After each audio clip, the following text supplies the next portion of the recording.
Andy. Tim. How's it going? Good to see you here, Tim. It's good to see you, too. And it's good to see you folks out there in internet land. Hi, I'm Andy Rush. And I'm Tim Owens. It's glad to be here, glad to have you here.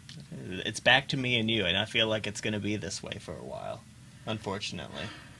Well, yeah, and I'm going to try to take some afternoons off, too, so it might be just you. But though, on Thursday, everybody's going to be gone but me. Yeah. So I'm going to have to come up with something on my own. You will. But yeah. I'll probably just do reruns. Yeah. Jim, our big toe, is gone again, and I'm starting to think he's less of a big toe and more of a bit of a heel. He's kind of a pinky, anyway. Yeah. Pinky toe, I think. One of those, like, extra members that you don't quite need. Is that getting to the whole Grant Potter thing? I don't know. The typo that we're talking about? Let's not go there. It's not, no.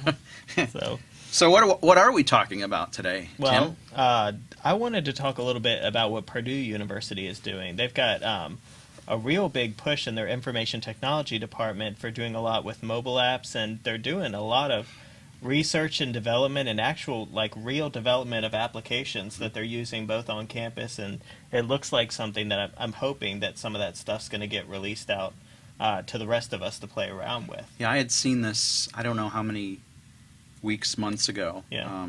They were just getting this underway, and I don't think they had any of the apps ready to even look at this point. Well, last week they unveiled Jetpack, which is one of the ones they've been working on, which is sort of like an ebook / mobile app hybrid. So, with an ebook, you typically expect just, text, images, but not a whole lot more. And some people have really been trying hard to develop in that space. I remember Push Pop Press, who made the Al Gore book, did some amazing things with that. Then they got bought out by Facebook. So, but there's a huge development opportunity there for somebody to do something different with ebooks rather than just scanning in text or digitizing text and putting it on the screen. So it looks like Jetpack is this hybrid model where you could have sort of a mobile application in and of itself, but deliver them as packages to students. Right. I've got a video here that I want to show that sort of gives an introduction to that, so I'll play that for us real quick. There we go. This is Jetpack.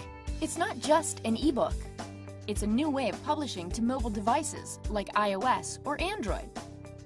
You can publish documents, images, or even custom interactivity with HTML5. Students can download the packs for active learning in the classroom or use it for light studying anywhere. Internet connection optional, while waiting for the bus, or in the science lab. This whole time, Jetpack captures meaningful analytics, helping you discover important connections. For more information, please visit purdue.edu/studio. Over top of that, is it? No. I think so. So that was just an introduction video to this one particular application, which again is called Jetpack.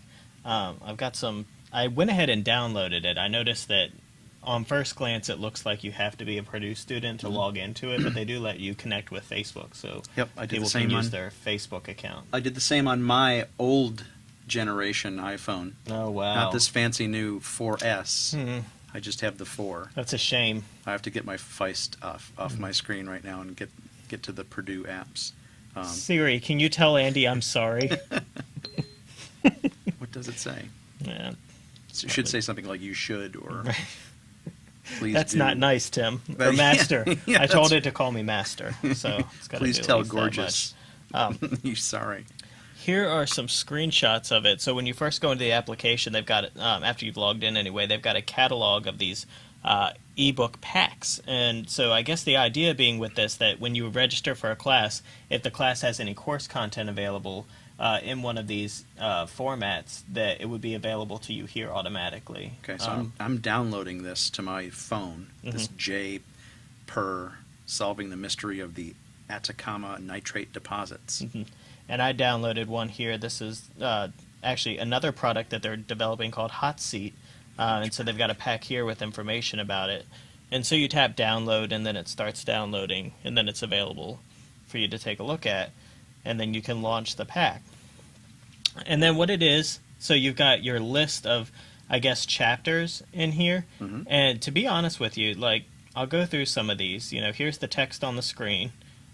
This is just basically very similar to an ebook. This is an example of a video embedded inside of it. And I didn't see a whole lot more other than that. Now, there was another one called MRI Viewer, and I've got that one up here. And this one actually looked like it had a little bit more interactivity. It talked about taking 2 fingers and moving it up and down to make the MRI change. I tried it, and I didn't get anything out of that. So now, are you sending your iPhone No. stuff to there? Oh, okay. No, unfortunately. Because I'm watching you and I'm watching the screen, and I'm thinking, all right, how's he mirroring that stuff on the... I like to make the audience think I can, but no, that was you'd like to make me think you can. Those were just screenshots. Okay. But it was, airplane. boy, you were timing that very, very well. Pro. I bring my A game to this, Andy. You really do. I leave my A game way behind. So there's the Chug Chug Paleo Saw.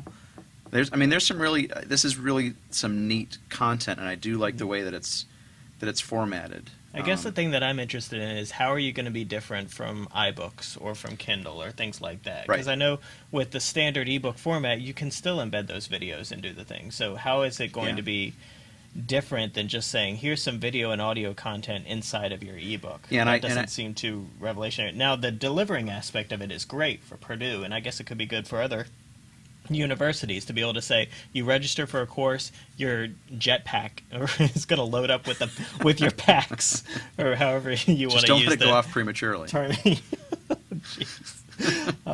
But other than that, I'd like to see some more innovation in the content. That was one thing that really impressed me about Push Pop Press. Right. Was the interactivity within the space.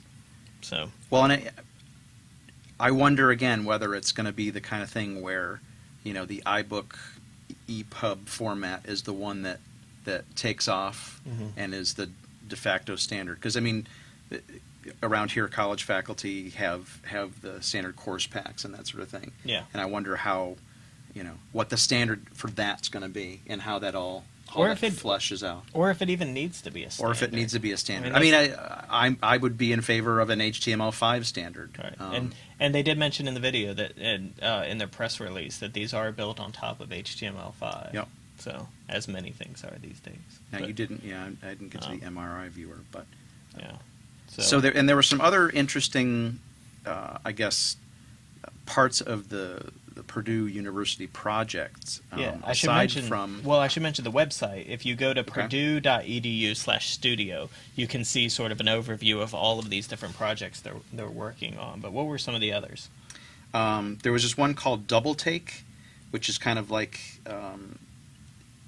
the idea is tell your story from anywhere. Mm-hmm. So I guess it's kind of a it's like mobile video editing, right? Yeah, something along those lines. Well, I think it's kind of set up maybe along the lines of maybe Instagram, where wherever you are, you take your video, and it's as soon as you're done, it's immediately uploaded to the server somewhere, so that people can view what you've been doing out in the field and that sort of thing. Yeah. But you can also comment on the videos. You can evaluate the videos in ways, I guess. So just kind of the idea of video course assignments using this piece of software.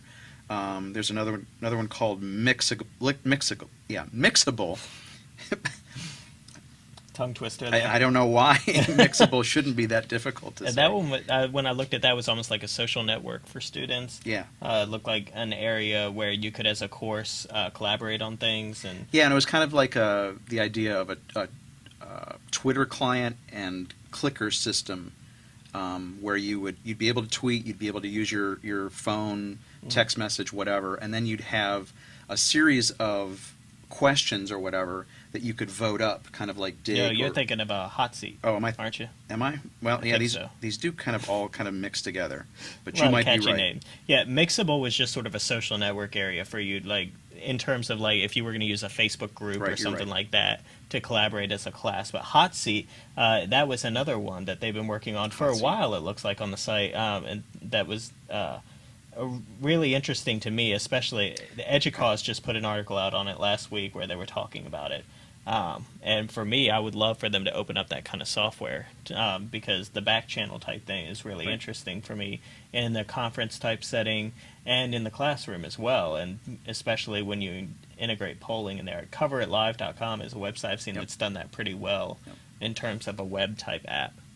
So Mixable basically, I guess, was more combining all your different media from different places. So like you'd have Dropbox file sharing, you'd have media, podcasts, and then these course connections, which we're still figuring this stuff out. Yeah. Tim just showed this to me, like half an hour ago. So I know. I had know nothing about this. Are you implying that I wait till the last minute to give you a topic for the show? Doing my best. No, I'm sure you have your topic at 7:30 in the morning, but you just choose to share it at 3:30 in the afternoon.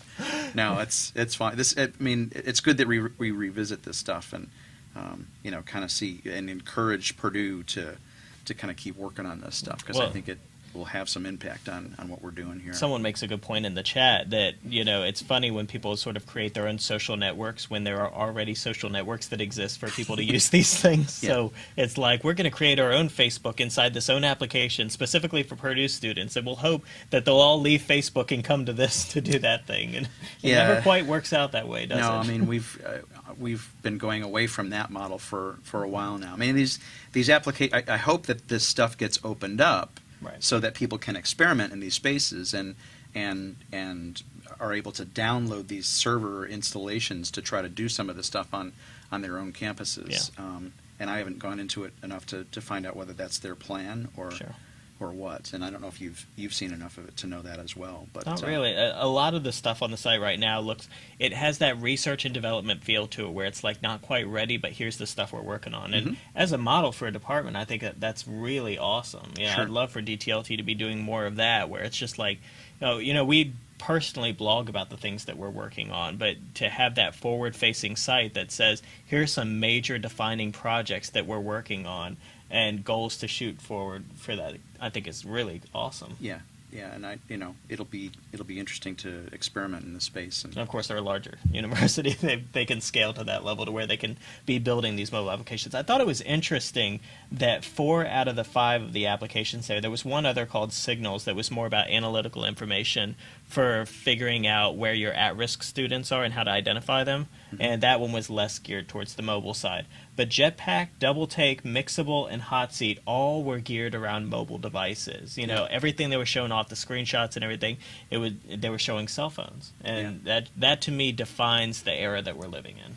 Yeah, it really does. And there's also the work at like Abilene Christian, where they're they're doing everything centered around mobile, and I think it is going to be the direction forward. Well, if nothing else, because then it's not just in terms of like the clicker aspect, you're not having to buy all of this infrastructure to make something happen in your classroom. It's get out your phone and go to this website, or get out your phone and download this application. So it's removing that huge barrier of cost for the university, which is huge. It's an easy way of getting buy-in from your administrators by saying, we can develop this in-house and spend a whole lot less money than making our students or buying ourselves huge classroom sets of these clickers just to do one thing, polling. Yeah, and I always think in the back of my mind, are we headed for another platform war about iOS versus Android or whatever the other mobile platforms are that get into the space, Windows Mobile and whatever it's called these days. Yeah. Well, and there's some solutions around that. I mean, you can do. You're going to kill me for saying this, but you can go the Adobe Air route. I knew it was going to be something. Look, I mean, if you're talking rapid, quick development of something that's cross-platform, that could work okay. HTML5 is another one, as Noise Professor mentions in the chat room, which is great. You can make mobile web apps, and my concern there sometimes is just in terms of how many hooks you can get. It's getting a lot better, but it's sort of like if you want to take a picture and upload it, you're not going to be able to do that in a web app right now. So there's some functionality that you're not getting from a mobile web interface, but the cross-platform functionality is there. I've said this before, and I'll say it again about the idea that I had always hoped that Apple would, instead of having something like iDVD in their iLife suite, have something like iDVD HTML5 or iHTML5, where it was something that you could create a rich media experience that was automatically exportable in an HTML5 format, so that you could put together an interactive EPUB or just a web page that would run on a web browser on a desktop or a web browser on a mobile device and that sort of thing, and be easily massageable between the two and compatible. So. And I've got to give credit where credit's due. I knock on Adobe all the time for Flash and things like that, but they have a lot of beta software coming out now where it's HTML5 authoring tools. I feel like they've almost, if not been pushed by iOS, they've sort of seen the light that that's not going to change, that, if you're going to gear towards that platform, they're going to have to author their tools in HTML5, and so they've come out with a lot of beta products. Muse was one, specifically around web development, where it exported HTML5 compatible code. There was another one specifically for CSS3 animations. Yeah, I think Adobe sees the writing on the wall for Flash. I'm hoping that Adobe in turn pushes Apple into this HTML5 publishing sphere, and makes it something that they should go after. Sure. And then I wonder if Pages on the Mac will evolve into something that does EPUBs. But whether it could be an interactive type. There could be an HTML5 export Sure. out of Pages. So we'll see how that goes, and maybe if Steve Jobs on his deathbed had that as a vision going forward, like he did with the Apple TV apparently. Right. So yeah, well, we can only hope. we can only hope. Well, thanks everybody for watching. Thanks for joining us. All right, we'll talk See to you ya. later.